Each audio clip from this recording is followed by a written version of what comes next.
Hello बच्चों, let's read this question and the question says explain the following with proper reasoning. CCl4 does not act as the Lewis acid while SiCl4 and SnCl4 act as Lewis acids. First of all, the key concept for the question is Lewis acids. सबसे पहले हम समझेंगे Lewis acids होते कौन से हैं। ऐसे substances जिनके पास एबिलिटी होती है इलेक्ट्रॉन एक्सेप्ट करने की अपने एम्प्टी ऑर्बिटल्स में या वेकेंट ऑर्बिटल्स में, उन्हें हम बोलते हैं Lewis acids. Lewis acids are the substances which have the ability to accept electron in their vacant orbitals. तो हमारे एग्जाम्पल जो गिवन है CCl4, SiCl4 एंड SnCl4 हम देखेंगे.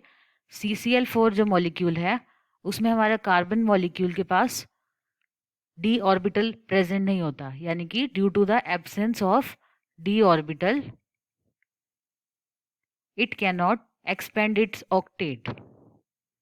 It cannot expand its octet, यानी कि वो 4 से ज़्यादा बॉन्ड नहीं बना सकता है.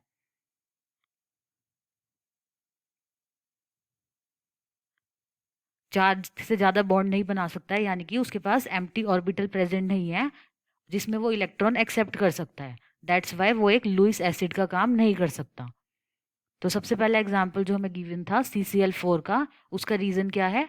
कार्बन का स्मॉल साइज की वजह से.